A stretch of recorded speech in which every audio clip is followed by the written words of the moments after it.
Revanth Reddy sir తోటి మాకు ఏమీ లాభం లేదు, లాభం ఏమి అయితే లేదు. ఏం చేస్తున్నారు ఆయన, ఏం వచ్చేదాకా ఏం చేయలేదు. ఇప్పటి వరకు ఏంటంటే మా దగ్గర హ్యాండిక్యాప్ వాళ్ళు కూడా ఉన్నారు, వాళ్ళకు కూడా సరిగ్గా పింఛన్ కూడా ఇస్తలేరు. అండ్ 3 నెలల 4 నెలల ఒక్కసారి వస్తుంది పింఛన్ కూడా, అది కూడా వన్ టైం వస్తుంది. చాలా ప్రాబ్లం లో ఉన్నారు అందరు, ప్రజా మొత్తం ప్రాబ్లం లో ఉన్నారు. ఇక్కడ ఎవరు ఖుషి లేరు. అందరు రేవంత్ రెడ్డి సార్ అందరికి పేమెంట్ పెడుతున్నారు, పేమెంట్ చేసేస్తున్నారు. అట్లా అయిపోయింది మొత్తం, జీవితం మొత్తం అట్లా అయిపోయింది. పాపం ఆటో వాళ్ళకి చూడండి, ఆటో వాళ్ళకి బతుకు కూడా ఎట్లా అయిపోయింది, మొత్తం కష్టాల్లో అట్లా అవుతుంది. ఏంటంటే డిస్ట్రిక్ట్ ఆటో కూడా ఇక్కడ సిటీలో వచ్చేసింది. ఎందుకంటే అక్కడ వ్యాపారం బంద్ అయిపోయింది కదా, వాళ్ళు ఏం చేస్తారు, వాళ్ళు కూడా ఇక్కడ వచ్చి వ్యాపారం చేస్తున్నారు. అది మహిళది, అది చేసిన అది కూడా తప్పు చేసినారు ఆయన. చలో పోయి బేవా అంటే తెలుసు కదా మీకు, విధవా వాళ్ళకి ఫ్రీ బస్ పెడితే ఏమో చలో పోయి ఎవరైనా ఒప్పుకుంటారు.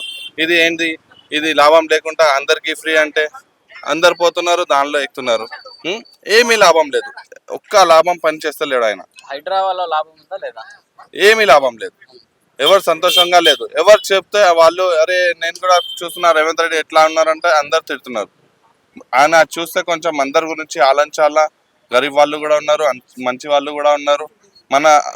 మనం సీఎం ఉన్నప్పుడు, మంచి పోస్ట్ ఉన్నప్పుడు అందరి గురించి ఆలోచించాలా వాళ్ళు. సార్ కేసీఆర్ బెస్ట్ లేకపోతే రేవంత్ రెడ్డి బెస్ట్? ఇద్దరిలో KCR best sir. Thank you sir.